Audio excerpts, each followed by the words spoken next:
오늘 뉴스를 보셨을 거라고 봅니다. 저기 러시아 군이 그 야만적인 그 천인공날 행태를 보여가지고 우크라이나의 어린이 병원을 폭격을 해서 다수의 사상자가 발생하는, 제가 대충 보니까 한 30건 가까운 뉴스가 러시아의 만행을 규탄하는 한 목소리로 우리가 다 같이 뉴스를 접하신 분들이 많을 거라고 봅니다.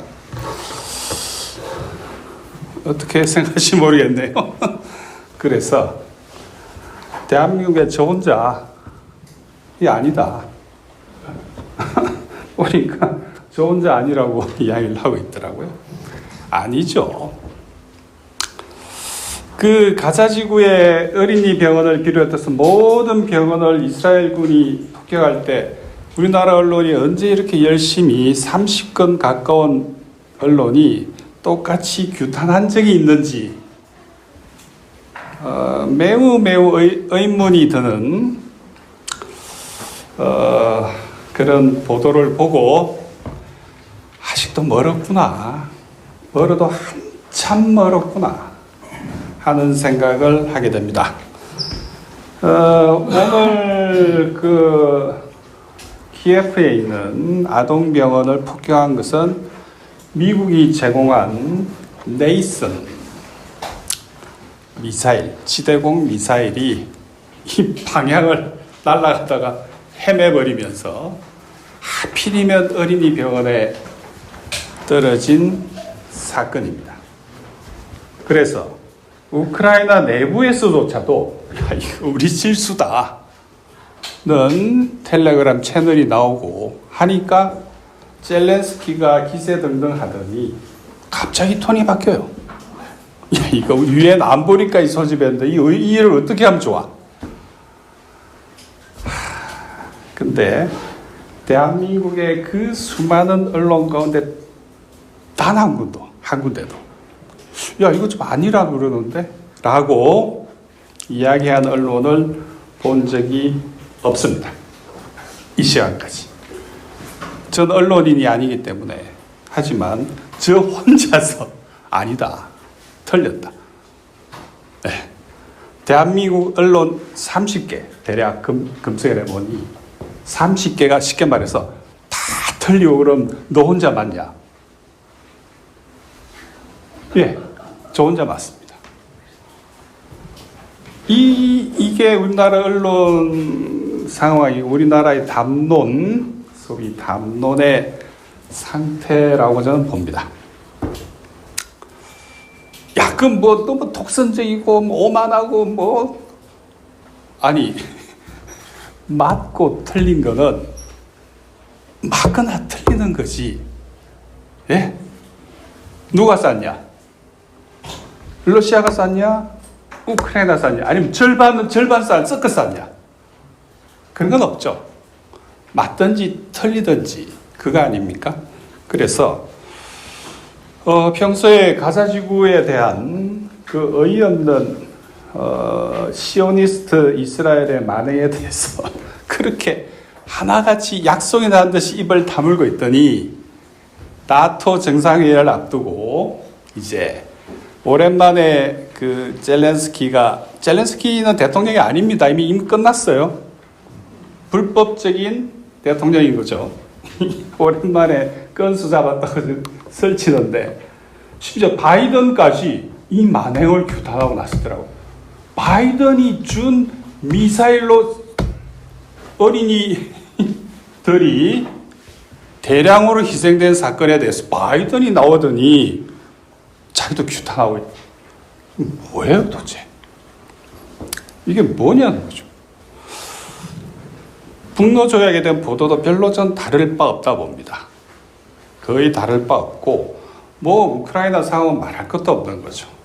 그래서 오늘 여러분하고 나누게 될 이야기는 아마 이제 언론에 대한 이야기는 아니지만은 그만큼 알게 모르게 우리가 혹시 세뇌된 건 아닌지라고 혹시 제가 문제 제기를 해서 뉴스를 보실 때, 야, 이거 맞아? 좀 아닌 것 같은데? 라고 혹시 회의라도 한번 해보시면 저는 아마 오늘 이 자리가 매우 성공적일 거라고 믿어 의심치 않습니다. 특히 이런 유서 깊은 자리에서,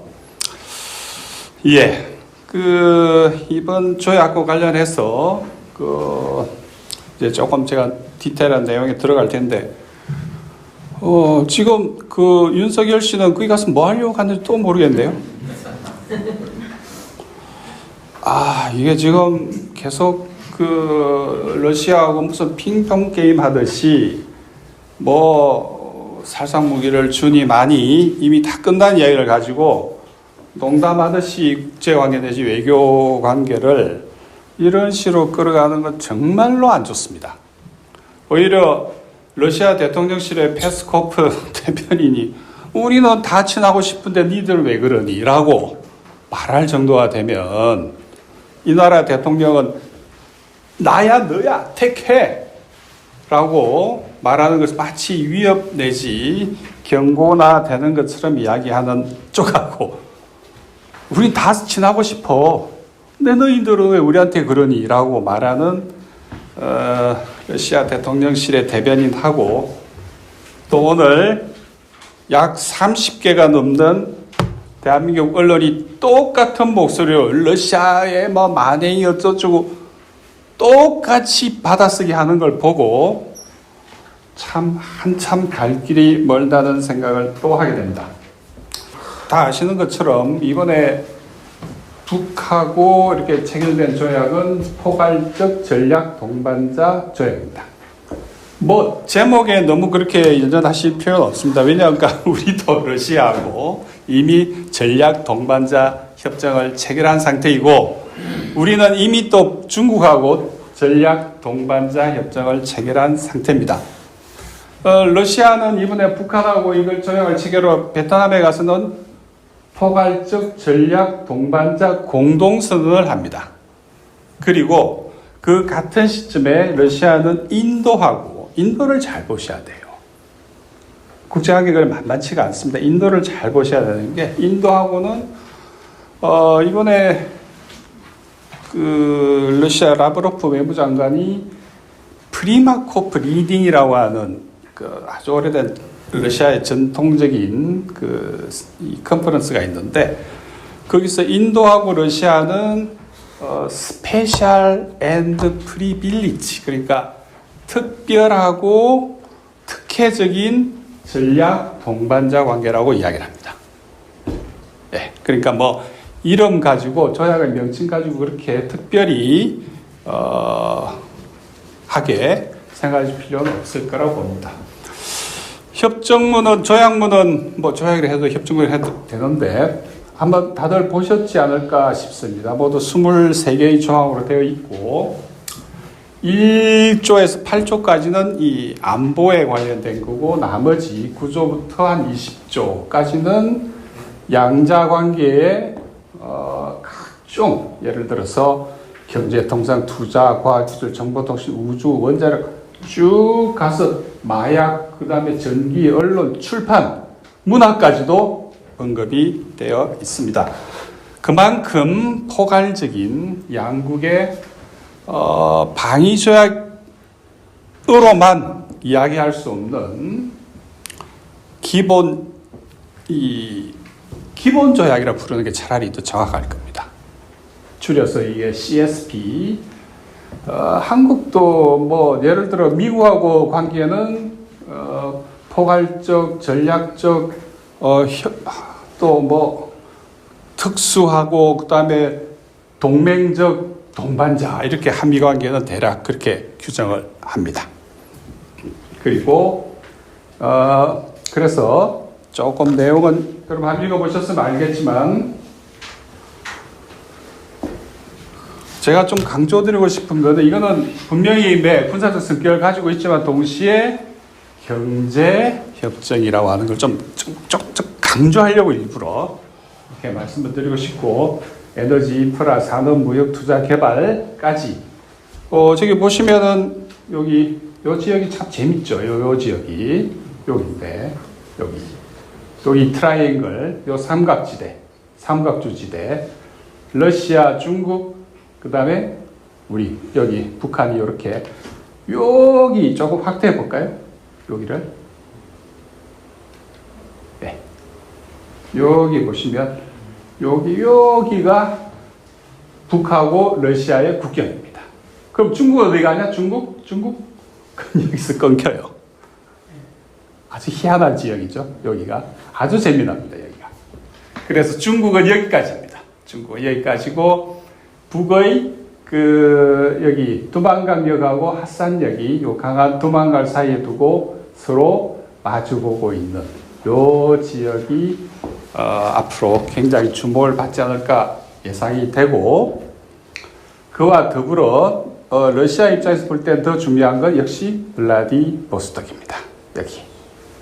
근데 아시겠지만은 요 정도까지가 이 바다가 어는 결빙 북방 한계선이죠. 그러니까 블라디는 요 위에 있기 때문에 1년에 일정 기간은 얼죠. 그래서 얼지 않는 항은 낮은 요쪽에. 이 정도는 언론에서 많이 보셨을 거라고 예상을 합니다.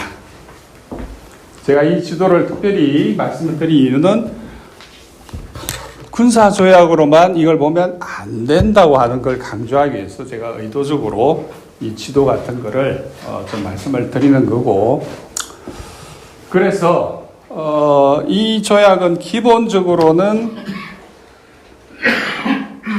쌍무적이고 상호적인 겁니다. 그러니까 일방 통행으로 러시아가 북한에서 일방적으로 뭘 한다기보다는 당연히 하죠. 동시에 쌍무조약이기 때문에 북한도 러시아에 대해서 일정한 조약상의, 즉 방위조약상의 의무를 지게 되는, 그래서 어떤 의미에서 본다면은 최근에 미확인 소식통이 갑자기 국제사회에 던져진 바람에 사람들이 좀 황당했는데 뭐냐, 북한군을 러시아에 파병한다는 이야기가 갑자기 나와가지고 사람들이 좀 어리둥절했는데, 이미 파병 이야기는 북이 22년도에도 한 적이 있습니다. 그리고 지금 우크라이나 돈바스, 도네츠크 주에 노동인력을 파견하겠다는 이야기, 제안도 이미 한 적이 있고, 그래서 경우에 따라서 예를 들어서 나토가 러시아 본토를 침공하는 일이 발생하면 아마 이 조약에 따라서 북한군이 파병될 가능성도 논리적 이론상으로는 배제할 수가 없습니다. 그리고 방금 이 지도에서 보시는 것처럼 이 북한과 중국과의 관계를 과거에 순망치안, 즉 입술과 이빨의 관계로 불렀지 않습니까? 전통적으로.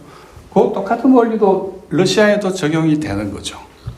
그래서 북의 지정학적 위치 자체가 어떤 이른바 관문 국가로서의 성격을 러시아한테 동시에 가질 수 있는 거죠. 그러니까 존재 자체가 여기 있음으로 해서 한편으로는 중국, 다른 한편으로는 러시아에 대해서 뭐랄까요, 이게 방위 서비스를 제공해주는, 원하건 원하지 않건 그런 위치제로서의 북의 지정학적 성격을 우리가 여기에 언급해둘 필요가 있다고 봅니다.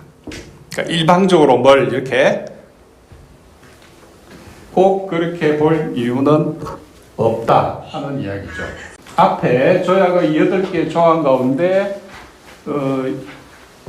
3조, 4조가 안 돼도 주목을 끌게 되는데, 여기에 나와 있는 것처럼 1조는 불가침, 내정 불간섭, 국제법 기반, 포괄적인 전략적 동반자 관계. 혹시 이번에 한중일 정상회담 이 성명서를 보신 분은 좀 황당한 걸 보실 텐데, 갑자기 한중일 3국이 국제법 기반 국제질서를 이야기를 합니다. 그러니까 지금 국제관계는 한편으로는 미국 주도의 규칙 기반 국제질서가 있고, 다른 한편으로는 국제법 기반 국제질서, 이렇게 나누어진다고 보시면 됩니다. 그게 뭐가 다릅니까? 국제법 기반 국제질서하고 규칙 기반 국제질서가 뭐가 다릅니까? 예. 그래서 22년, 23년에 우리 윤석열 씨가 해외에 나가서 항상 특히 중국 총리 앞에 데리고 규칙 기반 국제질서를 위해서 다 같이 협력하자고 제안한 바람에 아마 중국 총리가 좀 이번에 온 그 총리가 좀 충격을 받았을 것 같아요. 제정신을 아니야 이 사람이. 규칙 기반 질서는 미국이 말하는 국제 질서를 규칙 기반. 그 다음에 중국, 러시아 이쪽에서 하는 이야기는 국제법 기반. 이게 도대체 무슨 소린지. 그렇지만 매우 중요합니다. 이 두 개의 차이는 규칙 기반, 영어로 하면 rules based. 규칙 기반. 그 룰은 그러면 누가 말하는 룰인지, 누구의 룰인지 그게 핵심이죠. 국제법은 국제법이죠. 그냥 여러분 다 아시는. 미국은 그거를 미국 법의 역외 적용이라고 부릅니다. 국제법에서는 그게 무슨 말이냐면 미국 국내법을 역외, 미국 외에 적용하는 거죠. 뭐 마약이나 인권이나 이런 부분에 대해서는 미국 법에 따라서 미군이 가서 미국 법을 예를 들어 한국에 와서도 미국 법을 집행할 수 있다고 보는 거죠. 그게 룰입니다. 국제법 위에 있는 거죠. 룰은 국제법 위에 있는 거죠. 그렇게 보면 그러니까 도대체 저게 무슨 소리냐? 지금 말이 되는 소리냐? 미국한테는 말이 됩니다. 왜? 미국이니까. 미국은 다 할 수 있습니다. 모든 걸 할 수가 있죠. 그래서 우리가 일반인 우리가 볼 때 도대체 저게 뭐가? 그러니까 제가 볼 때는 우리 윤석열 씨도 22년, 23년 해외 순방 나가서 이렇게 국제법, 규칙 기반 질서를 막 이야기 다니는데 무슨 뜻인지 모르고 간 것 같아요.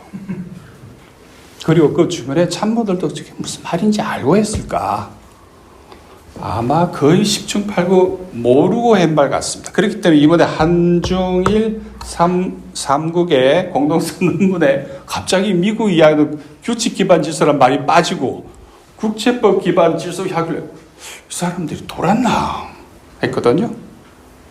그런데 아무튼 우리한테 별로 중요치 않아도 사실은 굉장히 중요한 개념입니다. 그래서 공정하고 평등한 새로운 국제 질서, 이게 이제 푸틴표이기도 하고 항상 이야기하는 거죠. 그렇지만 매우 중요합니다. 중국하고 러시아나 이쪽 세계에서 보자면 그 다음에 3조, 이제 우리가 문제가 된 3조, 4조가 나오고 그 뒤로는 정의롭고 다국화된 새로운 세계 질서를 위해 협력한다. 그 다음에 유엔 등 국제기구 내에서 세계화 지역의 발전 문제를 협조하고, 이런.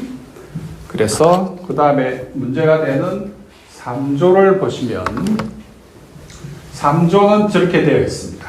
그래서 직접 위협이 조성된 경우 쌍방은 즉각 만나서 지체 없이 가동시킨다. 쌍무 협상 통로. 그러니까 3조의 제일 중요한 말은 직접 위협이죠. 직접 위협이 있으면 빨리 만나서 협의를 개시한다. 이런 말이겠죠.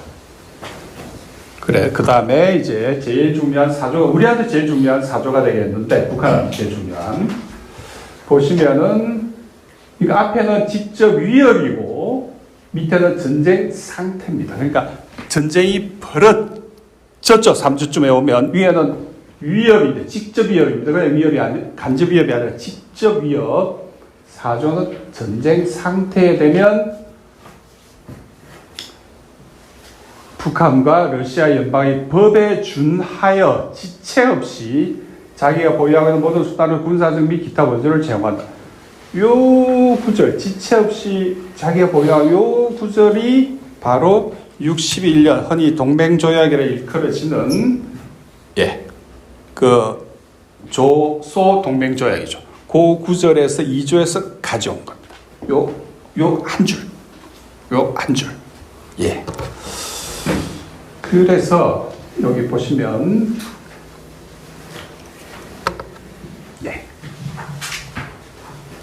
조소조약을 직접 보시면 61년 조약입니다.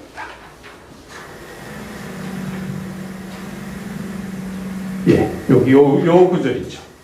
지체 없이 자기가 보유하는 온갖 수단으로서 군사적 및 기타 원조를 제거하고 똑같은 구절을 61년 조약에서 갖고 와서 이번에 제4조에 배치를 한 거죠. 그대로 갖고 왔습니다. 뭐 참고로 2000년 공동선언 구절, 조로 공동선언이죠. 이 구절을 참고해 보시면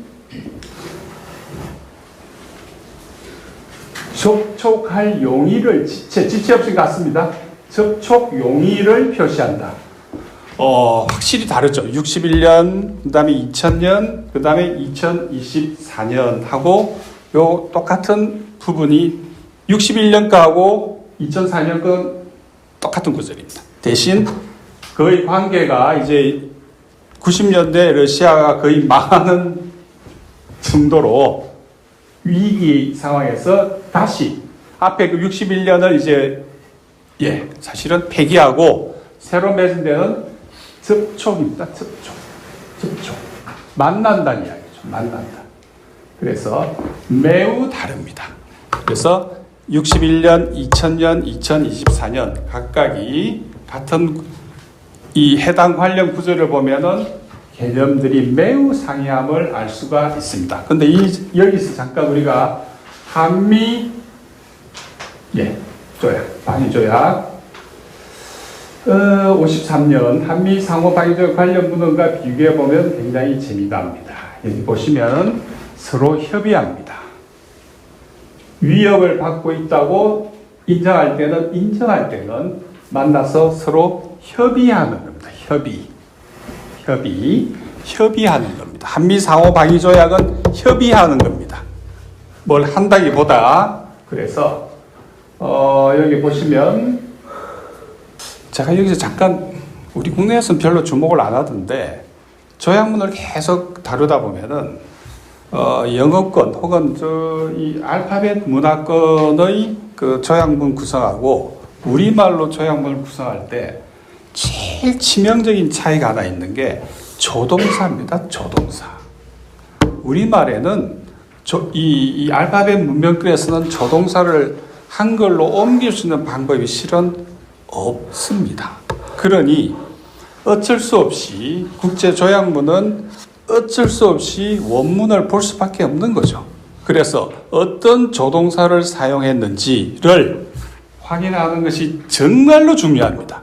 과거에 한미 FTA 당시에 보면 미국이 한국한테 요구하는 각종 요구사항들은 쉘로 표기합니다.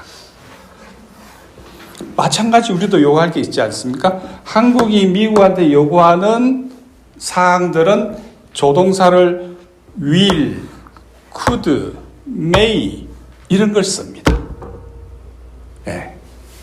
여러분들이 제가 그 당시에 전국에 다니면서 한미 FTA 협정문 읽기 운동도 한 적도 있는데 그때 항상 제가 강조했던 말이 조동사를 뭘 쓰냐는 거예요. 조동사를.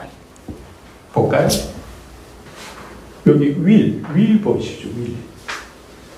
will maintain and develop 이래 돼 있고 여기 또 will take measure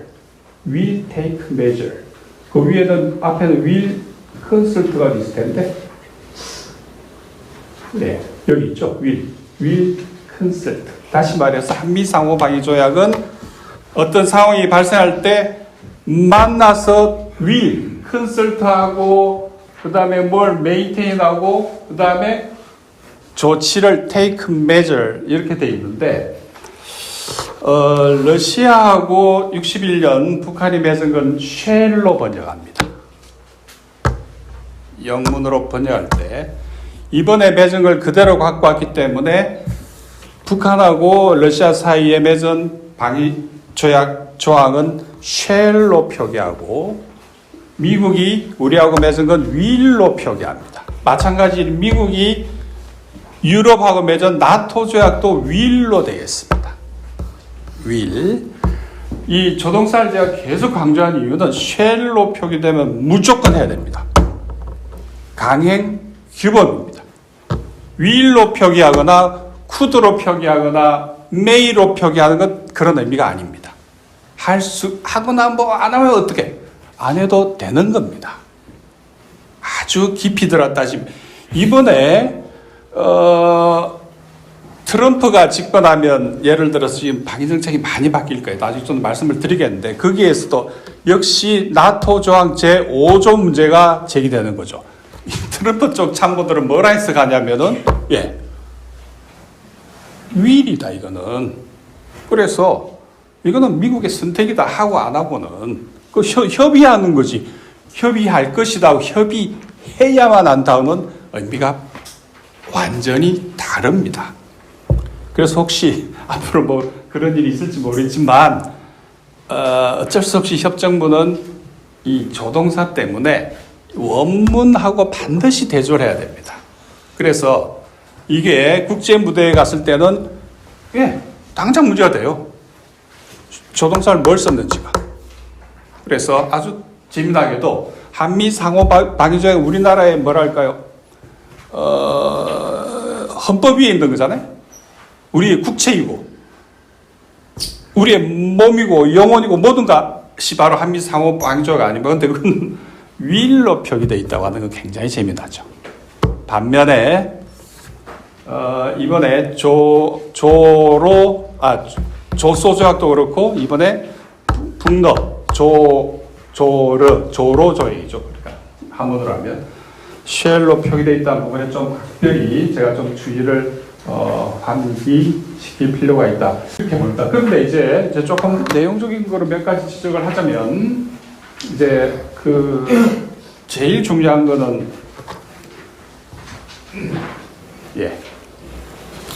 여기 자동 개입, 유사시 자동 개입이라고 흔히 해석을 하는데 방금 보신 것처럼 61년 조소 조약하고 이번에 2024 조로 조약은 북러 조약은 3조가 61년 조약에는 없습니다.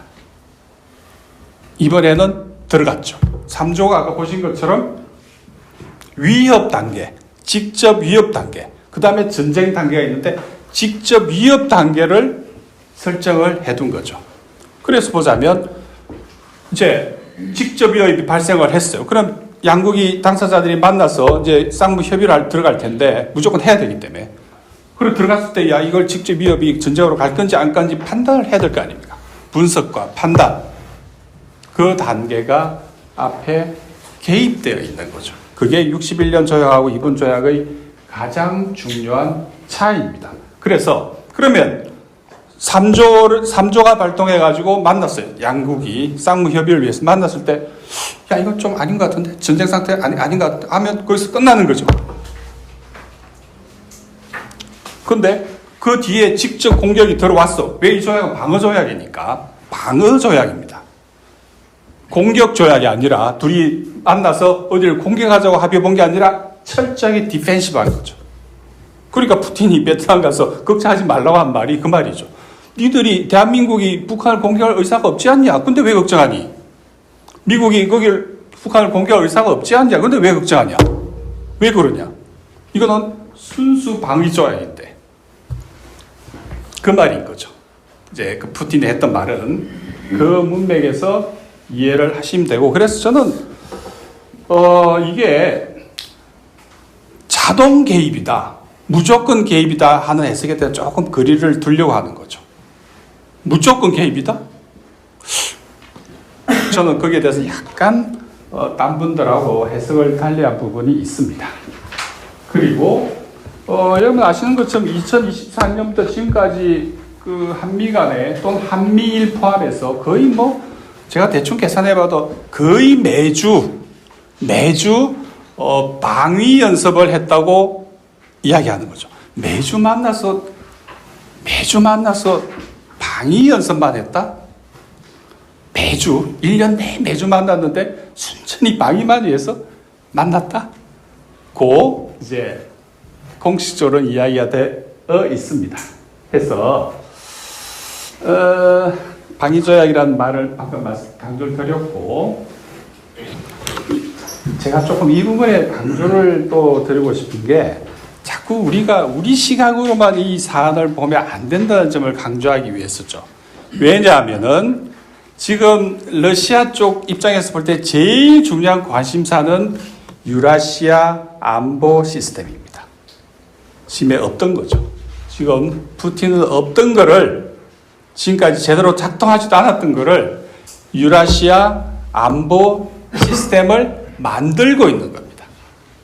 그러니까 러시아의 최대의 관심사는 유라시아 안보 시스템인 거죠. 그게 뭐냐? 지금까지 낡은 유로 어틀랜티스 안보 시스템이 붕괴되었다. 그렇기 때문에 이를 대체할 새로운 안보 시스템으로서 유라시아 안보 시스템을 지금 만들고 있는 겁니다. 그래서 지금까지 빠져 있었던 미싱 링크라고 그러죠. 빠진 고리로서 북하고 러시아의 이번에 사실상 동맹에 준하는 관계를 만든 거죠. 그런 다음에 어떻게 합니까? 베트남에 가서도 CSP, 동반자 공동 선언을 하지 않습니까? 그리고 같은 시기에 인도하고는 군사 파견 조약을 체결합니다. 서로 사인했어요. 그게 인도하고 이게 지금 그 브릭스 같은 가입국 아닙니까? 러시아, 인도, 중국. 근데 아시겠지만 인도하고 중국은 영토 문제가 해결이 안 됐습니다.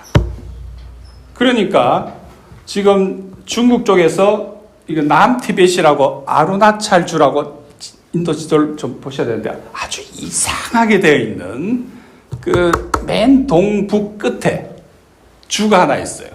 그 길을 중국 쪽에서 남티벳이라고 이름을 바꿔 부르니까 인도 쪽에서는 그래? 그러면 티벳 문제 다시. 그 다음에 우리 저기 대만하고 다시 만날 거야. 사이좋게 지낼 거야. 군사연습할 거야.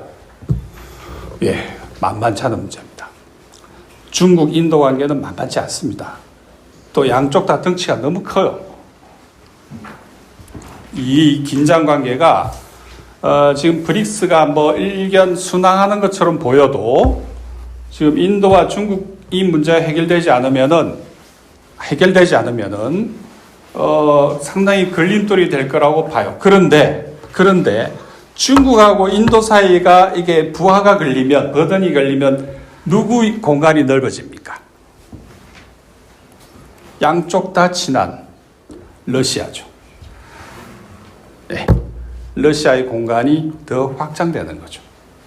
그래서 특히 유라시아 안보 시스템 관련해서 푸틴이 아주 액티브하고 공격적으로 담론을 그쪽 세계 담론, 그러니까 중앙아시아죠. 유라시아 쪽 담론을 주도하면서 북한도 넣고 베트남도 관계 유지하고 특히 인도를 아까 말씀드린 것처럼 특별하고 특혜적인 동반자 관계로 설정을 하게 되는 거죠. 동시에 벨라루스는 사실은 러시아하고 유니온 스테이트라 부릅니다. 그건 같은 나라의 이야기죠. 하지만 주권의 소재는 각각 있지만 사실상 같은 나라는 이야기입니다. 그럴 수밖에 없죠. 역사적으로 보더라도.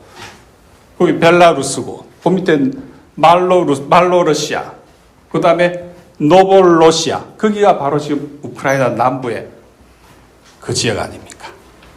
돈바스.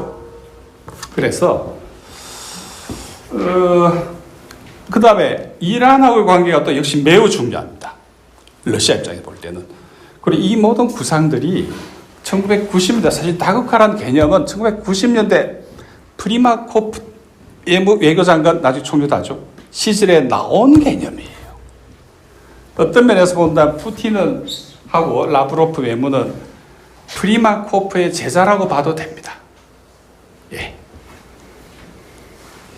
혹시 90년대 생각이 나시면 프리마코프라는 인물, 아무튼 굉장히 중요한 인물인데, 그래서 이 프리마코프가 주도했던 게 이란하고 관계를 돈독해야 되고 동시에 중국, 러시아, 인도의 이 3자 관계, 이 3자 관계를 통해서 미국 주도의 단극 체제에 견제하려고 했던 게 이 3자 관계예요. RIC죠. 그러니까 러시아, 인도, 차이나. 그런데 방금 말씀드린 것처럼 인도하고 차이나는 매끄럽지가 않아요. 영토 문제 해결이 안 돼 있어요. 그러니까 이 3자 관계를 사실상 주도할 수 있는 것은 러시아가 되는 거죠. 근데 중국이 따라갈까 이건 모르죠.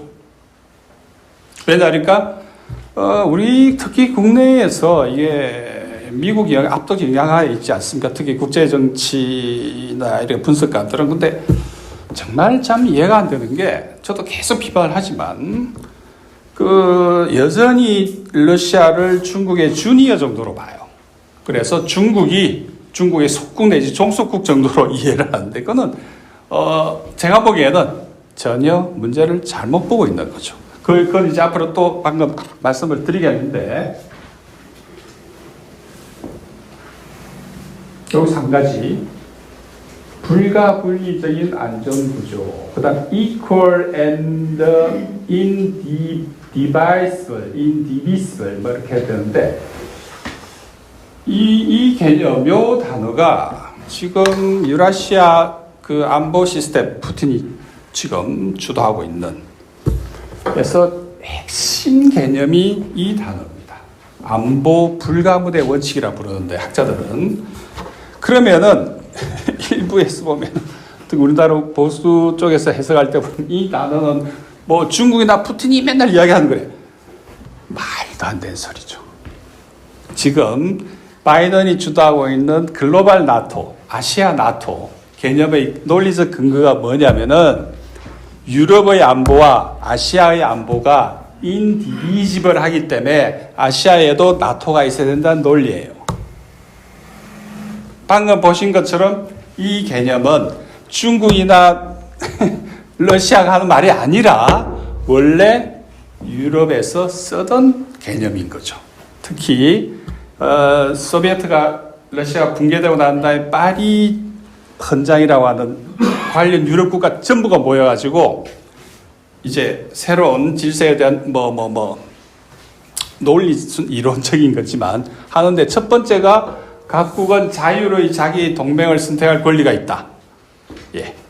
두 번째, 안보 불가분. 나의 안보와 너의 안보는 분리되지 않는다. 예를 들어 아주 간단한 원리입니다. 이게 그야말로 이건 무슨 자유주의 원리예요. 예? 나는 내 동맹 파트너를 자유롭게 선택할 수 있어. 네? 자유롭게. 두 번째, 하지만 그 미국 대법원에 유명한 판례가 있지 않습니까? 너는 너의 주먹을 마음대로 휘두를 자유가 있어. 단 너의 주먹은 내 코앞에서 멈춰야 돼. 넘어오면 범죄죠. 폭력이잖아요. 그게 안보 불가분입니다. 아주 쉽게 말씀드리면 그건 우리 나라도 쓸 수 있고 미국도 쓸 수 있고 러시아, 중국 다 이야기하는데 지금 이쪽 유라시아 안보 새로운 안보 시스템 이야기하는 쪽에서 항상 이야기하는 것이 안보 불가분입니다. 그러니까 어떻게 보면 이게 굉장히 쉬워 보여도 이렇게 이해하시면 되죠. 아니 왜 나토가 북대서양인데 아시아에 왜 와? 그건 중국한테 위협이죠. 예를 들어 좀 이따 나오겠지만 한국이 왜 오크스라고 하는 앵글로색슨 군사동맹에 왜 가입을 하려고 그래? 중국하고 싸우자는 이야기죠. 그러면 중국은 당연히 야 한국이 나를 위협했잖아.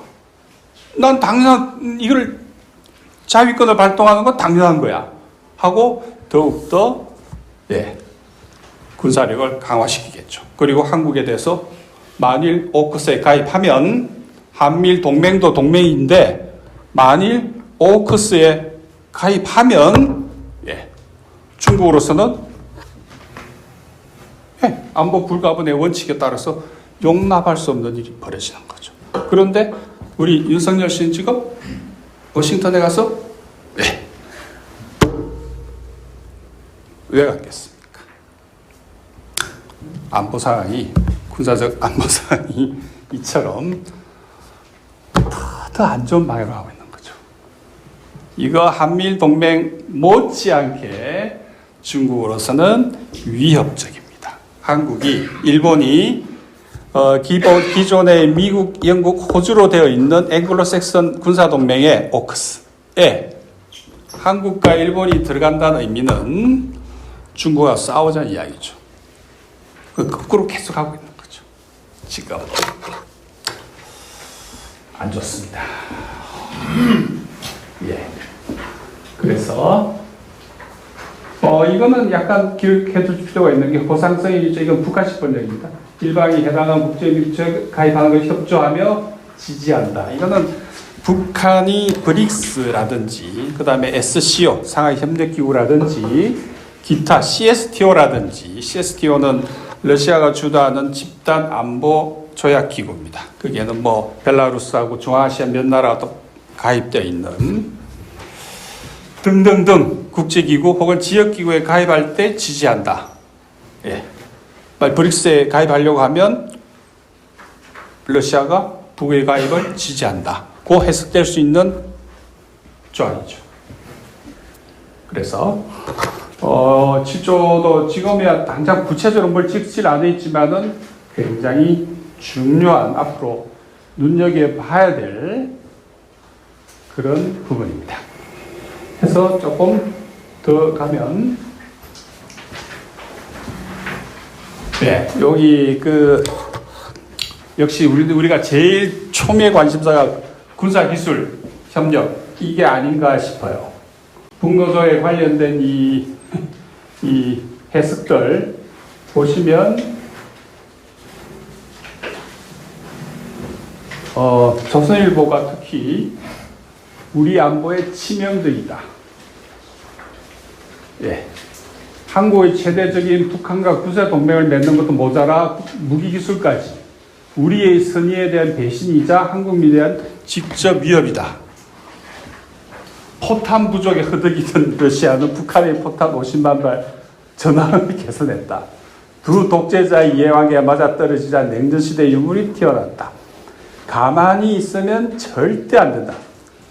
제가 이 구절을 보고 하필이면 4.16 때 가만히 있으라고 했던 선내 방송이 문득 머리를 스치던데 조선일보는 가만히 있으면 절대 안 된다고 이제. 예. 그래서 여기 뭐 얼마 전에 아시는 것처럼 공개 경고. 근데 그 이전에도 뭐 이번에 조약 뭐가 있다는 소식을 듣고 경고성 메시지를 경고. 이야. 근데 이제 또 동아일보가 긴 토론문을 실었더라고요. 소위 전문가 대담을 실었는데 여기도 재밌습니다. 중국을 압박하고 설득하자. 그리고 중국이 이번에 북노조약을 달가워하지 않는다. 짜증 만땅이다라는 이야기도 하던데, 예? 그건 이제 미국 행정부 안팎의 시각을 표현하고, 이 말은 맞는 지적이죠. 그게 보시면, 이거를, 이번에 한중이 이렇게 만나지 않습니까? 안보협의 차원에서. 이게 중요하니까 조금만 시그널이지만 키워가자. 중국이 역할하게 하자. 푸틴 행보를 야만이라 부르고 싶다. 푸틴의 정치적 생명을 단축하는 결과를 가져올 것이다. 예? 과거와 미래를 파괴했다. 정신승리다. 양국의 절박감과 초조함. 남조선 기지 역량 강화됐다. 이게 언제적 이야기인데 아직도 이러고 있습니다. 이게 이번에 전문가 대담에 나온 이야기거든요. 보시면은 정말 재밌어요. 북한이 승리에 도취돼 대남 도발 수준을 높일 것으로 예상된다. 전쟁이 빨리 그러니까 우크라이나의 전쟁이 빨리 끝나면 푸틴이 김정은을 팽식킬 거다. 러시아의 포탄을 제공한 북한의 무기가 비어 있습니다. 지금이 적기 아닙니까? 무기가 비어 있다고 그러지 않습니까? 북한의 무기가 다 비었대요. 그리고 북한은 전면적 수행 능력이 없다. 방공망이 없다. 야, 이건 중요한 지적입니다. 방공망이 없으면 만일 우리가 또 우크라이나에 지원을 하면 러시아는 그런 방공망이 없다고 그러니까 예, 북한에 방공망을 지원하면 어떤 일이 벌어질까요? S-400이나 이런 굉장히 세계 탑 수준으로 보거든요. 하이엔드급으로 보는데 방공망 가운데 아주 좋은 정보가 되겠네요. 그 사람들한테. 그리고 핵무장하자. 그런데 한시적이다. 북한이 비핵화하면 우리도 포기할 수 있다.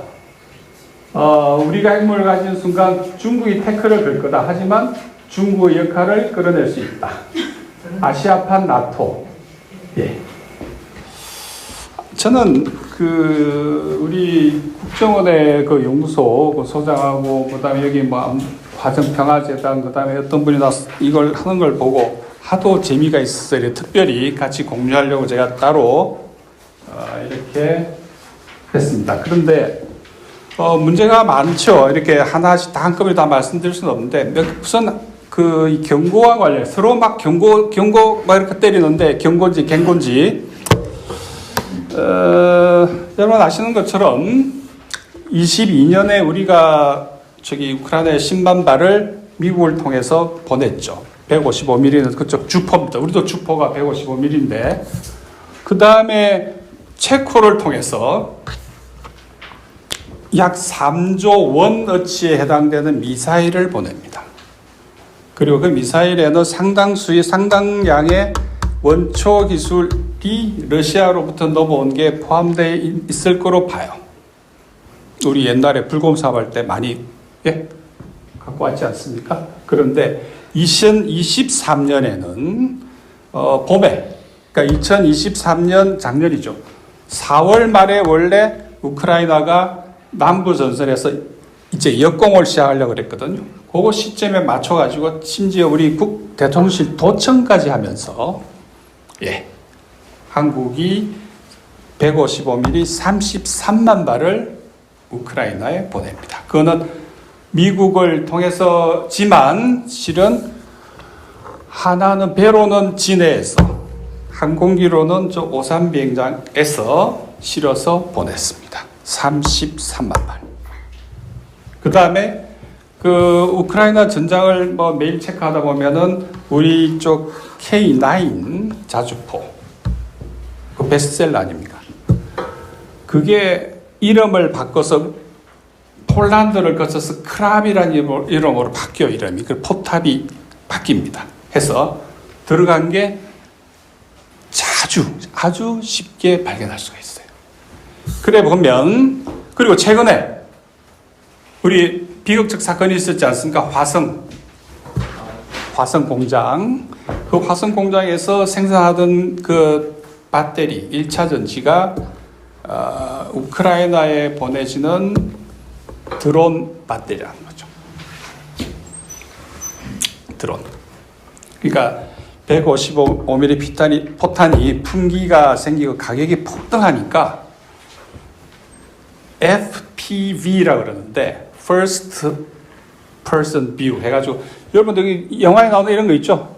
드론이 굉장히 그 가격에 굉장히 유리한 포탄을 대신할 수 있는 그걸로 우크라이나군이 아주 애용하던 무기 체계 중에 하나가 돼버렸는데 거기 들어간 1차 전지를 생산하던 공장이 화성 이번에 불이 나는 그래서 35,000개의 배터리가 다 타버렸다는 거 아닙니까? 많이 수출했으면 35,000개의 드론을 논리적으로 보면 만들 수 있는 양의 배터리라는 이야기죠. 그러면 부품까지 보낸 게 되지 않냐. 이건 러시아 쪽에서 나온 이야기입니다. 바로 불이 나자마자 러시아 쪽 어떤 채널에서 그 이야기가 바로 들리더라고요. 그러면 요약하면 자 포탄 약 50만 발 확인된 건 43만 발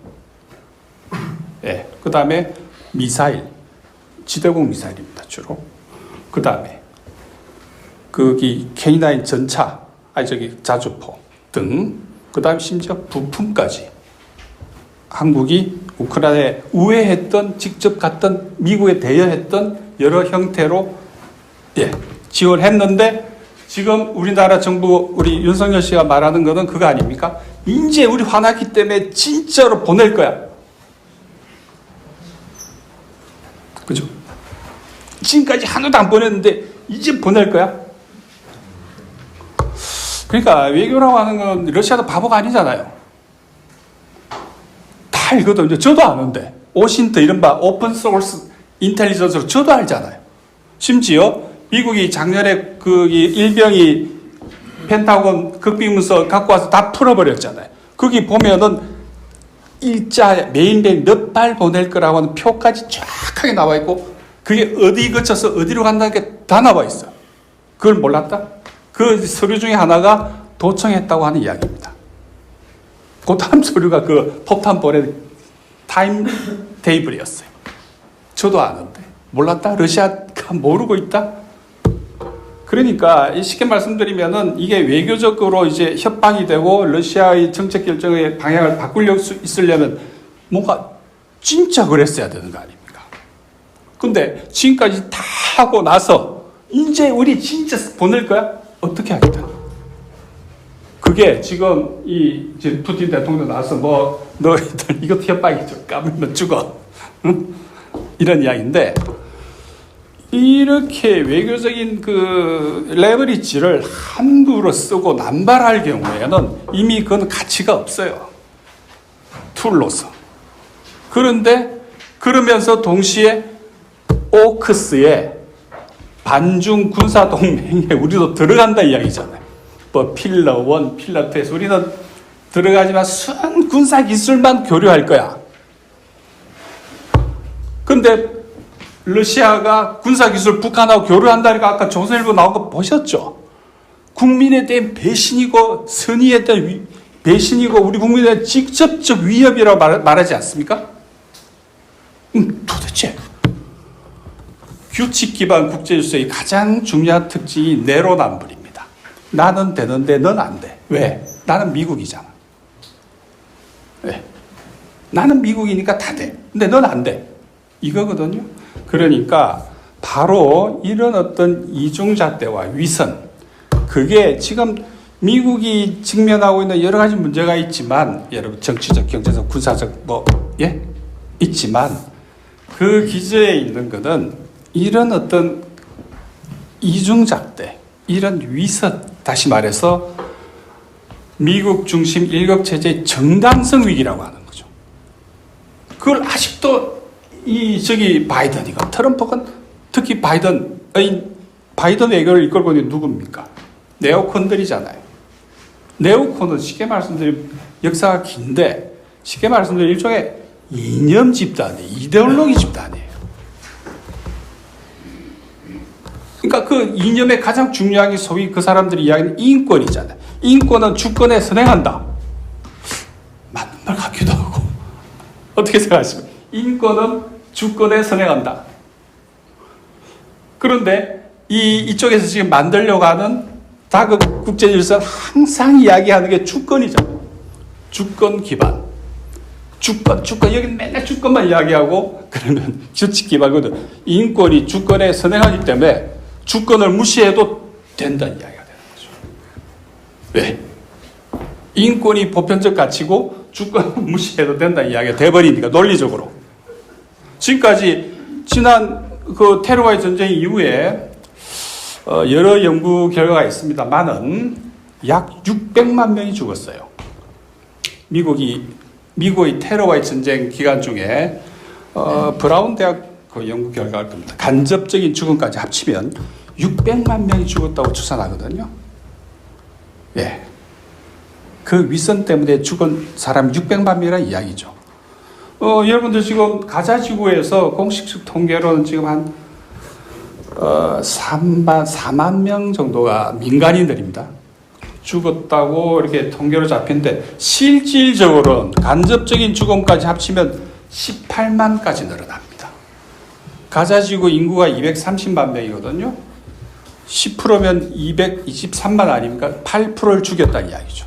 대략. 팔레스타인 사람, 가자지구에 산 사람 약 8%를 이스라엘이 미국 무기를 가지고 죽였다는 이야기죠. 그런데도 나오는 이야기는 뭡니까? 최근에 미국 그 Foreign Affairs 같은 외교 전문지에서 나온 이야기가 하마스가 이기고 있다고 하잖아요. 뭐야, 그래. 하마스가 이겨? 하마스가 이기고 있다는 거죠. 왜? 그렇게 죽였는데 어떻게 하마스가 이겨? 그것도 무슨 뭐 어디 미국의 핵심적인 외교 전문지에서 그 이야기가 나오는 겁니다. 하마스가 이기고 있어. 뭐 좀 이상하지 않습니까? 하마스가 왜 이겨? 하마스가 이기고 있는 거죠.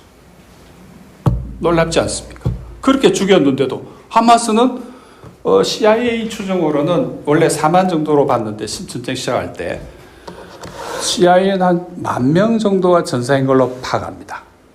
그런데 이스라엘 쪽에서는 14,000 정도 잡더라고요. 하마스 쪽에서는 한 7, 8천 정도 전사로 잡아요. 원래 4만에서 그러면 하마스 다 죽일 때까지 계속 전쟁한다는 이야기였거든요.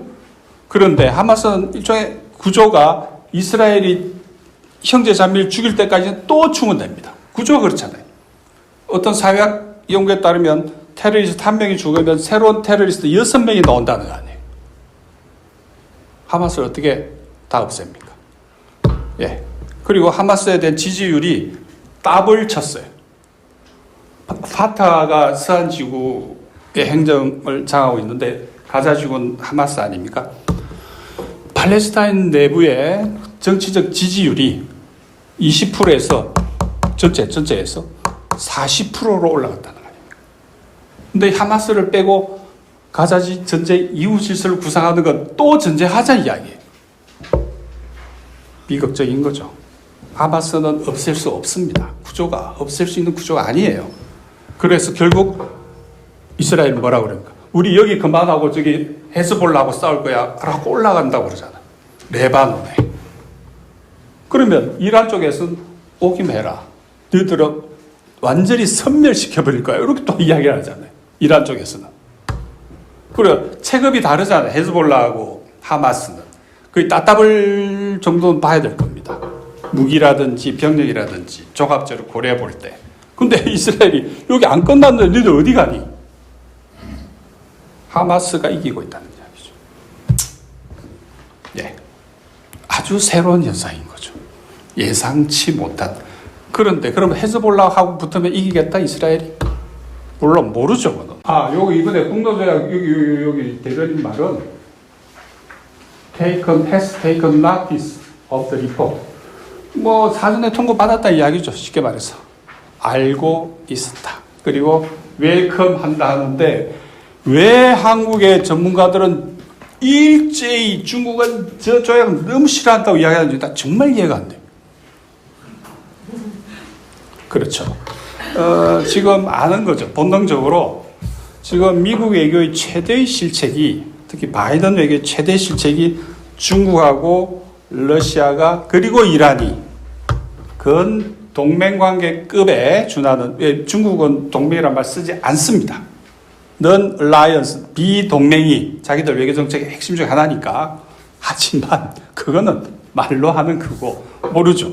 어떤 일설에는 중러 간에 어떤 그 약간의 비밀 합의 같은 게 있지 않나라고도 이야기를 합니다. 왜냐하니까 5월 달에 중러 정상회담을 하고 난 다음에 중국 쪽 그 군에서 발표한 거 앞으로 러시아와의 군사 협력을 대폭 강화하겠다고 발표를 하거든요. 왜? 양국 정상이 합의한 데 따라서. 그래서 혹자는 뭐 세미 얼라이언스라고 부르기도 하고 혹은 코시 유사 동맹 뭐 이렇게 부를 수 있는데 아무튼 이 세 나라가 거의 동맹과 거기다가 북한까지 이번에 조약을 통해서 여기에 들어갔지 않습니까? 거대한 지정학적 대격변이죠. 이 정도면.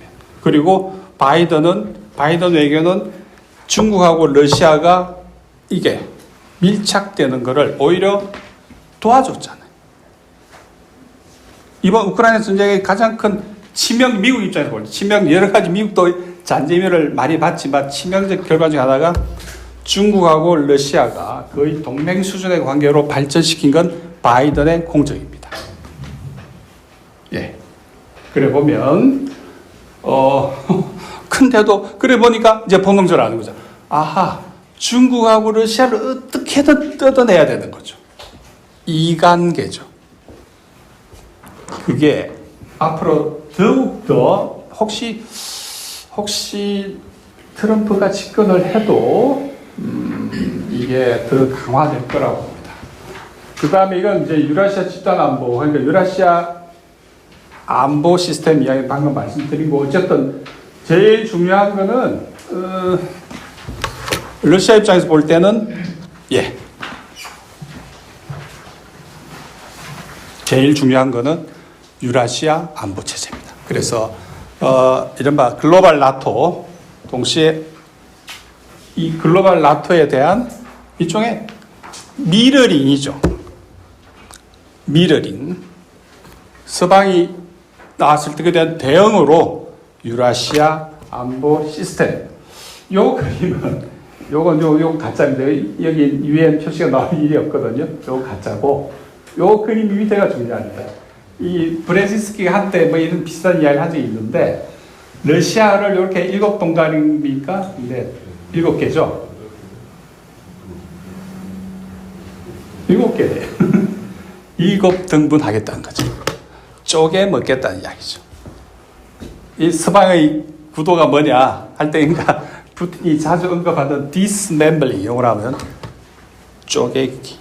러시아를 쪼개서 전략적으로 약화시킨다는 의미는, 이번 우크라이나 전쟁 핵심 목표 중에 하나가 러시아의 전략적 약화였지 않습니까? 그 약화의 궁극적인 목적은 바로 러시아를 이렇게 7동가리로 쪼개서 나눠 먹겠다는 이야기죠.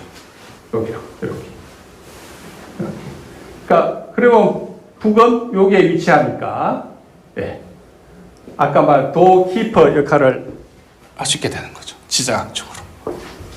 그리고 여기를 둘러싸서 이렇게 다 지금 이쪽에 새로운 안보 시스템을 지금 구축을 하고 있는 거죠. 예를 들어 여기에는 벨라루스가 있고, 여기에는 이란이 있고, 여기 인도가 있고, 파키스탄하고 관계 굉장히 좋습니다. 또 희한하죠. 인도하고 파키스탄 또 죽사살 자는데, 또 파키스탄은 또 재미나게도 중국하고도 관계가 매우 좋아요.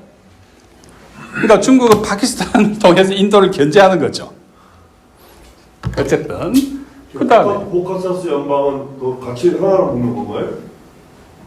이 8개로 나눠져 있는데 7개가 되십니까? 아, 8개예요? 예. 그렇네. 여기. 예. 요 색깔이 비슷해가지고, 그죠? 예. 8동가리로 쪼개 먹겠다는 이야기죠, 그러니까.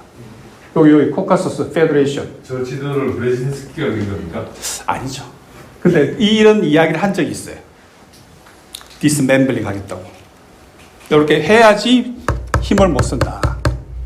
는 뭐 공상과학 같은 이야기인데, 그래서 러시아 안보체, 이건 오래된 그림입니다. 좀 우리가 17년 거니까 이번 전쟁 전이니까 그 참고하시고, 지금 엮여 있는 관계들이 지금 러시아 쪽 입장에서 본다면은 유럽, EU와 나토에 대해서 여기 금이 있지 않습니까? 여기에. 그래서 이거는 한 17년 거니까 지금 상황을 조금 다룰 수 있어요. 하지만 크게 보면 CIS라든가 CSTO, 여기 집단 안보기구, 그 다음에 이거는 유라시아 경제연합을 말하는 거라 보이고, 이렇게 중앙아시아 국가, 파키스탄, 인디아, 차이나 이렇게 돼 있잖아요. SCO로. 그런데 지금은 중국과의 관계가 훨씬 더 강화되어 있는 거고, 여기에 지금 북한의 그림이 없죠. 여기에 이 자장, 이 영향권 안에 포함되어 있다고 보셔도 크게 다르지 않을 겁니다. 그리고 이건 아까 말씀드린 그 아시아 나토, 그러니까 스페인, 프랑스, 독일, 오스트레일리아 군대가 태평양 지역에 넘어와서 작전하는 그 그림입니다. 글로벌 나토죠. 글로벌 나토. 여기 이제 아까 말씀드린 것처럼 미영호 군사동맹에 한국이 합류한다. 그래서 여기 필라2는 주로 군사기술, 아직까지 어떤 방침이 정해진 건 아니라는 말은 방침이 정해졌다는 이야기입니다. 그래서 한국은 오크스의 즉 반중 군사동맹에 가입을 한다는 이야기죠. 매우 안 좋은 신호입니다. 예. 러시아하고 뭐 무기 가지고 티격태격 하는 동시에 한미일 플러스 오커스가 되는 거죠. 한미일보다 더 위험할 수도 있습니다. 인도 쪽 이야기를 조금 드리자면, 여기 인도이지 않습니까? 요게 지금 새로 만들려고 하는 그 코리도, 해상 수송로죠. 여기가 블라디보스톡입니다. 명분은 이리 가는 것보다 이리 가는 게 훨씬 더 가깝다는 이야기죠. 요 루트가. 요게 부산 앞바다를 지납니다. 부산 앞바다를 지나면서, 블라디보스톡이, 그러니까 블라디보스톡이 중요해지는 거죠. 갈수록 전략적 가치가 커져가는 거죠. 혹시 뭐 남는 돈 있으시면 금 사시고, 그래도 남은 블라디보스톡에 한번 투자를 해보시면 괜찮을 것 같은데요. 근데 이 해외 송금이 잘 안 된다고 그럽니다. 그러니까 지금 현재 이게 북극 항로를 이렇게 러시아가 새로 개척을 했지 않습니까? 지구 온난화 태버림이 많이 녹아가지고 이렇게 해서, 그 다음에 더 중요한 게 여기 상페테스부르크, 모스크바 이쪽 내려오는 여기 육로, 남북 수송로가 이제 이란 구간을 통과하는데, 이란의 철도 구간이 다 완성이 됐습니다. 그러니까 중국은 이렇게 1대1로가 지나면 러시아는 이렇게 내려오는 거죠. 그래서 이 유라시아 판 자체가 흔들리면서 세 판짜기 국면으로 지금 들어가 있는 게 지정학적 상황이라고 말씀드릴 수가 있는 거죠. 그런데 우리는 이제 여기 호주, 영국 여기 있고, 영, 호주, 일본하고 해서 여기 중국을 겨냥한 오크스, 그 다음에 한미일 삼각 동맹으로 이제 가고 있는. 예. 모디가 지금 가 있다가 오늘 회담하고 내일 갑니까? 오늘 뭐 7, 8일 이제 다시 돌아왔겠네요. 그래서 러시아 인도 관계에 대해서 최근에 그 라브로프가 한 이야기를 보면, 지금 인도하고 중국 사이에 국경을, 그러니까 영토를 둔 그 긴장 내지 그걸 we understand 이렇게 표현합니다. 영어로. 우리는 이해할 수 있다. 그 말은 누구 편에서 이해한단 말일까요? 애매하죠. 중국하고 인도가 저렇게 하는 걸 우린 이해할 수 있어. We understand. 그죠? 야, 또 이것도 잘 봐야 될 국제관계에서 그 관전 포인트 중에 하나인데, 근데 그냥 웃고 즐기기엔 너무 심각한, 왜 우리의 운명도 그게 연관되어 있기 때문에 결코 만만히 볼 수 없는. 그렇지만 러시아 입장에서 본다면, 러시아도 뭐 하나의 노선만 있겠어요? 절대 그렇지 않죠.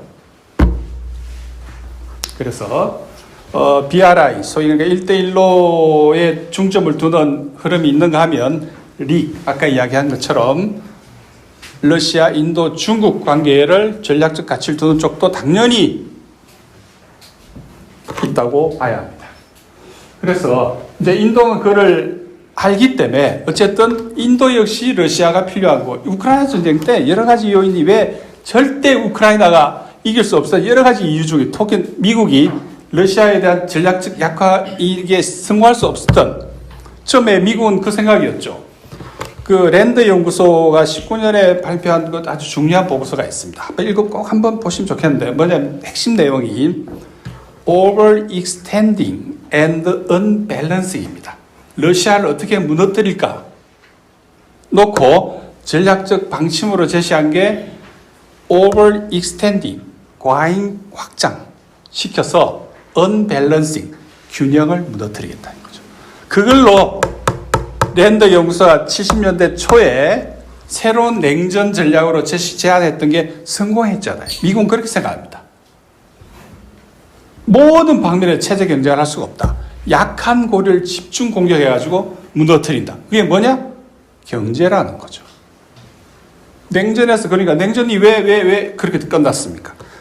소련 입장에서 본다면은 냉전의 비용을 소련의 생산력이 따라가지 못한 거 아닙니까? 그러니까 엎어지잖아요. 힘이 다리가 풀리면서 균형이 무너진 거죠. 그거를 랜드 이번에 2009년 19년 보고서에서는 그걸 재활용하자. 그래서 러시아를 어떻게 무너뜨릴 거냐? 오버 익스텐딩, 과잉 확장시켜서 균형을 무너뜨리겠다는 거죠. 과잉 확장하면 다리가 풀리잖아요. 그게 경제라고 본 거죠. 그래서 준비된 제재 패키지를 전쟁이 시작되자마자 퍼부어댄 거 아닙니까? 그런데 이번에 러시아에게 제재는 축복이죠. 하늘이 준 그야말로 정말 축복도 이런 축복이 없는 거예요. 성장하는 거 보세요. 세계은행 그 PPP 구매력 지수 기준으로 GDP를 환산해 보니까 러시아가 현재 세계 4위입니다. 독일을 제낀 건 오래됐고 이번에 일본도 따라잡아 버렸잖아요. 그러면 물론 PPP 기준입니다. GDP 여러 기준이 있는 거 아시죠? 그래서 PPP로 봤을 때 현재 러시아 경제는 세계 4위로 파악됩니다. 그러면 우리나라는 PPP 기준으로 세계 14위인데 14위 선진국 경제가 후진국 러시아에게 이제 경고를 계속 보내는 거죠. 후진국이잖아요. 그런 상황입니다. 왜 그럼 축복이냐? 제재가 우선 수입 대체 산업을 엄청 키웠잖아요. 가뜩이나 하고 싶었는데. 그리고 러시아는 우리나라처럼 대외 의존도가 높은 나라가 아니잖아요. 우리는 대외 의존도가 100%가 넘는 나라니까 외부로부터 제재가 돌아오면 우리는 금방 무너집니다. 왜? 밖을 막아버리면.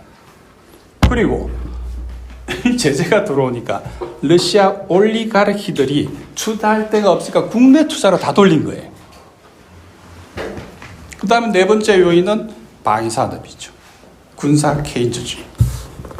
거의 매일 3교대로 돌리지 않습니까? 3교대로. 그러니까 이건 쟁점이 될 수 있을 겁니다.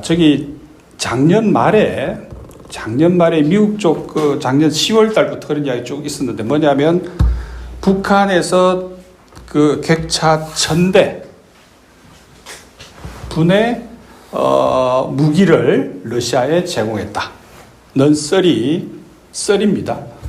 근데 올 3월 달에는 어떻게 바뀌냐면 작년 연말쯤에는 1000대 분량의 컨테이너를 보냈는데 올 3월 달에는 6,700대로 바뀌어요.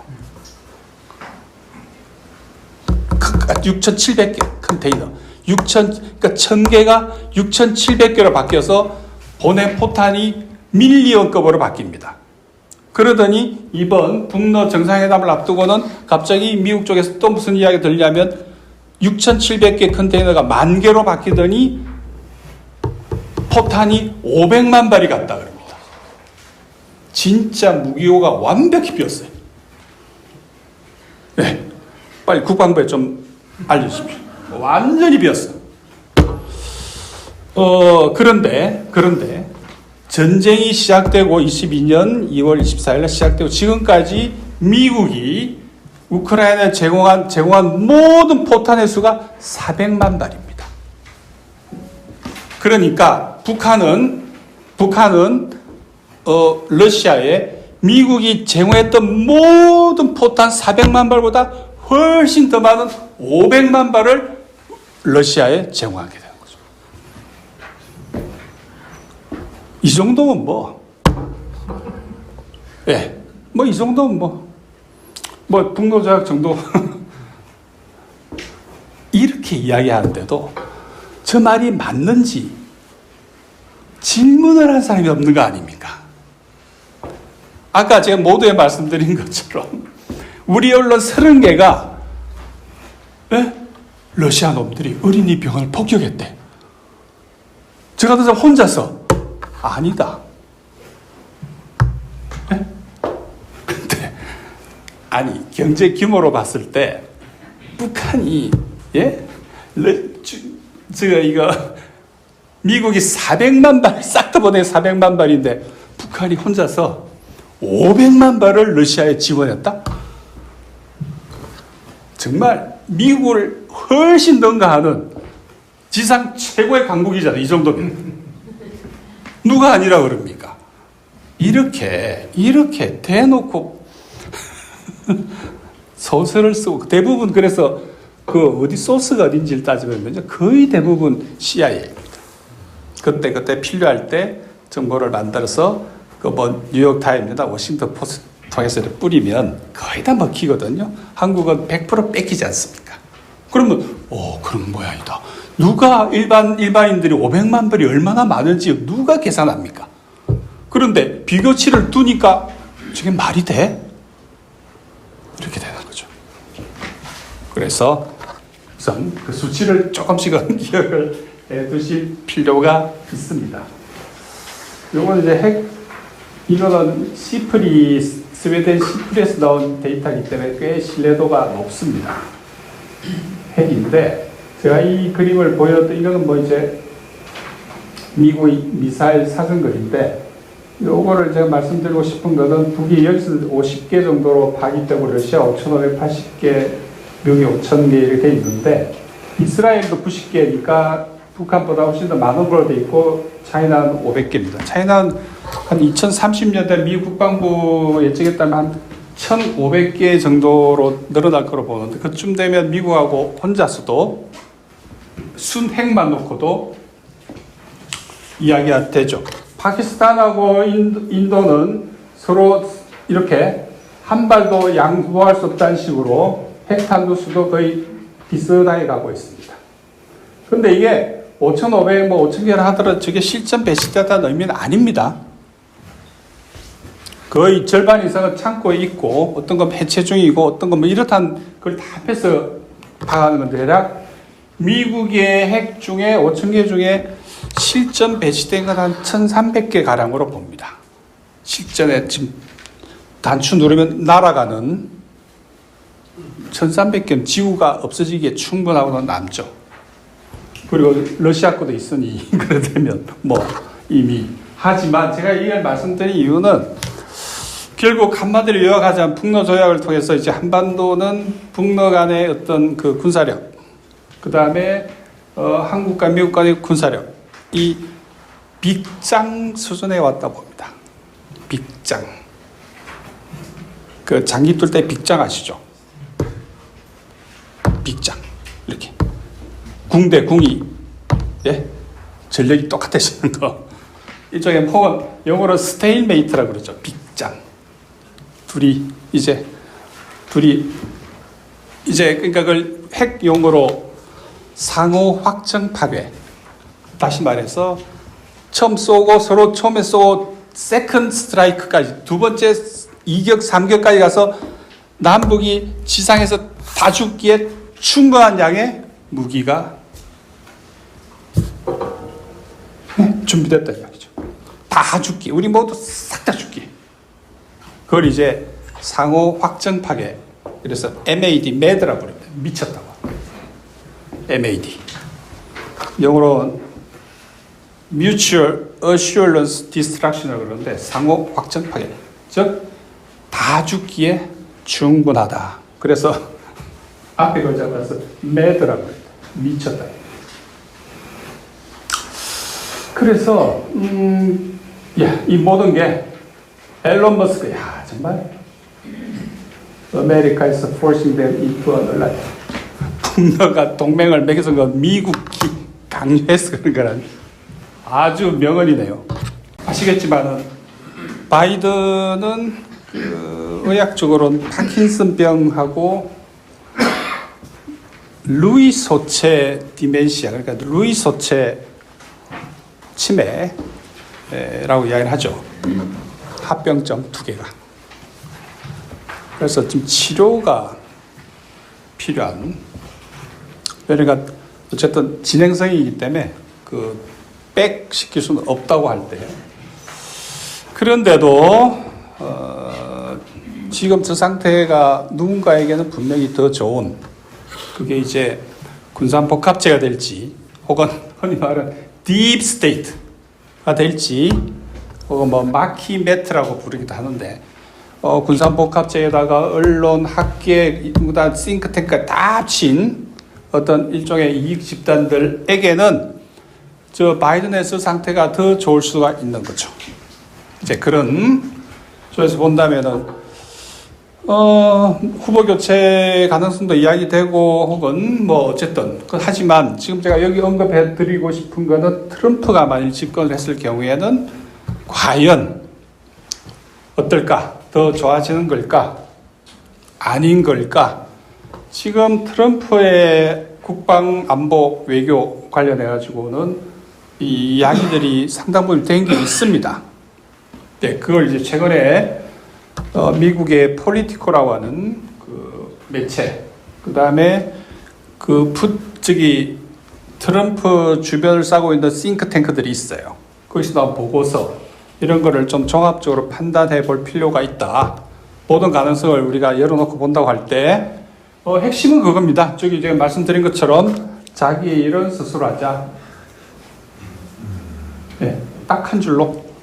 무슨 말이냐면은, 너네들 방위는 너네가 해라. 그래서 우크라이나 전쟁은 트럼프가 호언장담한 것처럼 딱 당선되자마자 끝낼게. 그리고 나토의 동지는 충분하다. 여기까지. 대충 그러다면 푸틴의 개전 사유에 해당되는 러시아의 그 핵심 이익, 안보 이익이죠. 안보 이익은 꽤 높은 수준에서 충족된다고도 볼 수가 있을 겁니다.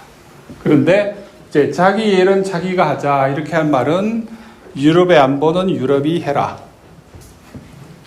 네, 니들이 해라.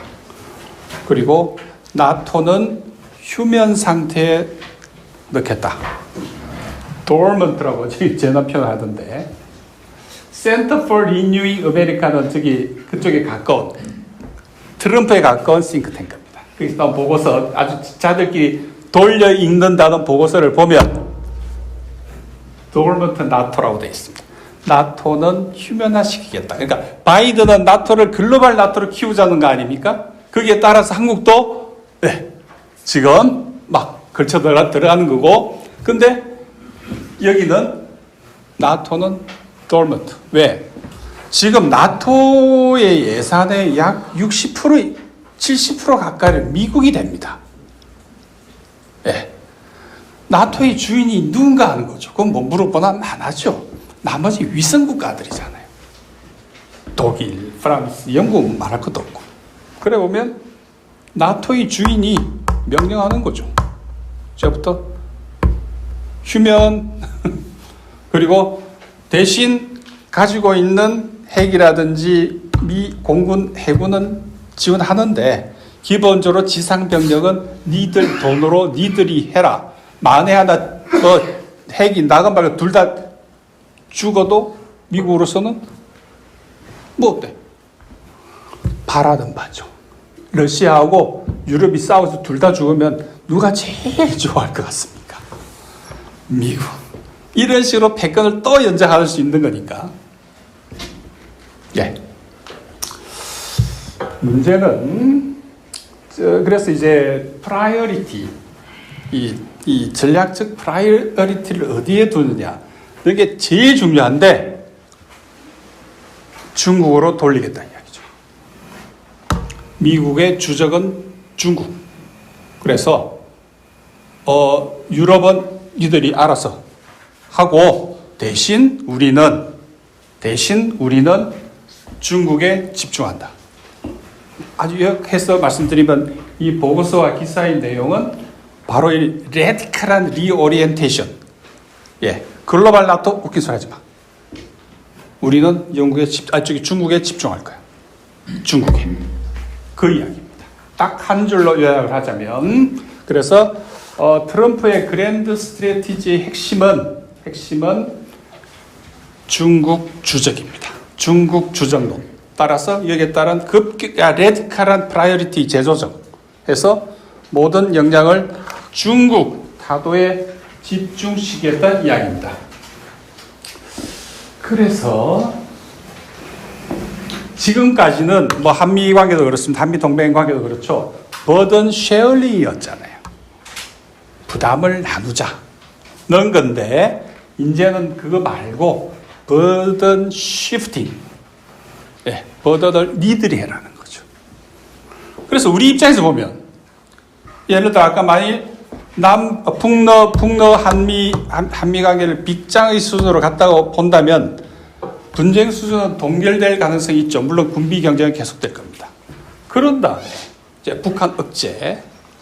근데 이제 방향이 아주 레디컬하게 반중으로 돌았으면 중국 그랬으면 그럼 우리는 뭐하냐? 한국군. 이 막강한 한국의 지상군은 뭐하냐? 이제 고민이 시작되는 거죠. 상황은 더 힘들어질 수가 있다 보는 거죠. 돈은 돈대로 내고 당연히 돈은 내야죠.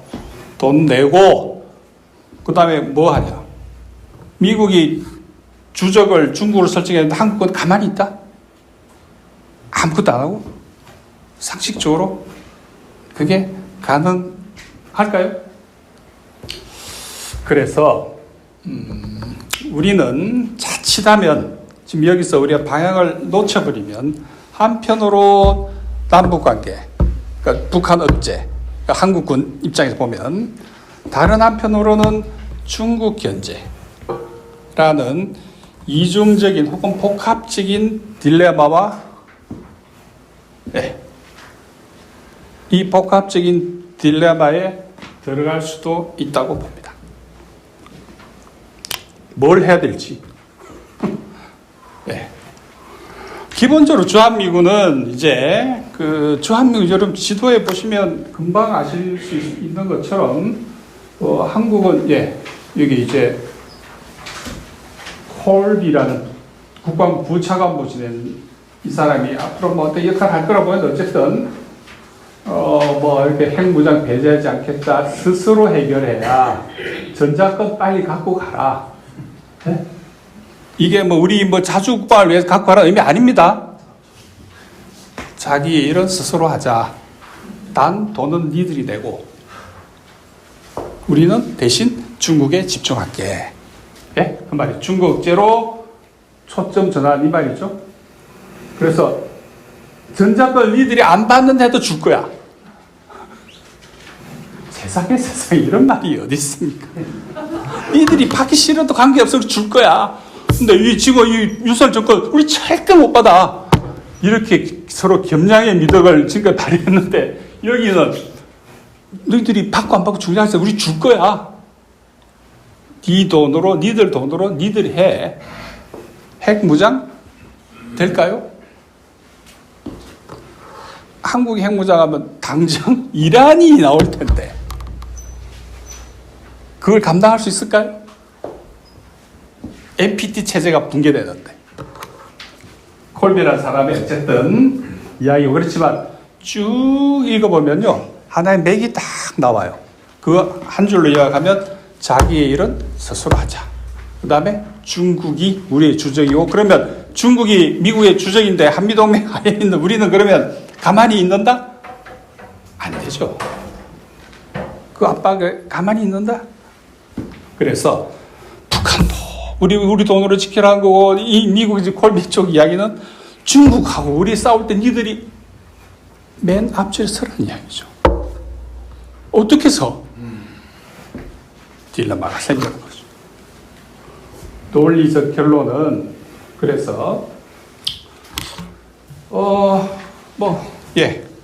굉장히 상식적 이야기입니다. 평화 공존, 주권 존중. 아니 이제 일단 뭐 남북이 이제는 저렇게 서로 상관하지 말자고 이야기를 하니 저렇게 상호 불가침, 내정 불간섭, 평등 호혜, 평화 공존 정말 주옥 같은 개념들인데 어쨌든 하지만 그럼에도 불구하고 저는 이제 평화 공존이라는 화두를 우리가 좀 더 본격적으로 시민사회가 중심이 되어서 가져가야지. 지금 현재 정치권으로 보자면 아까 말씀드린 그 이중의 압박, 이중의 딜레마 상황. 트럼프가 집권하더라도 지금 오히려 더 강화되겠죠. 이 이중의 딜레마 상황에 돌파할 만한 현재 정치권의 뭐 전략이나 그런 해안이라든지 그건 저로서는 확인되지 않습니다. 안타깝게도. 그래 본다면 다시 한번 우리 이 시민사회 중심으로 우선 이 어떻게 하면 별로 좋아질 것 같은 느낌은 안 들어요, 솔직히. 바이든이 물러가고, 그러니까 미국이 레짐 체인지가 되더라도 우리에게는 예, 러시아한테는 좋을지 모르죠. 근데 러시아도 뭐 이놈처럼 똑같은 이야기를 하니까. 그래서 저는 이 평화 공존 개념이 앞으로 우리 시민사회 중심 화두가 돼야 되지 않을까 하는 생각을 하고 있습니다. 그게 대안이 될지 안 될지 모릅니다. 하지만 현재 제가 예상키로는 이런 상황이라면 우리가 어떤 장면에서 더 힘들어질지도 모르겠다는 그런 생각을 하게 돼요.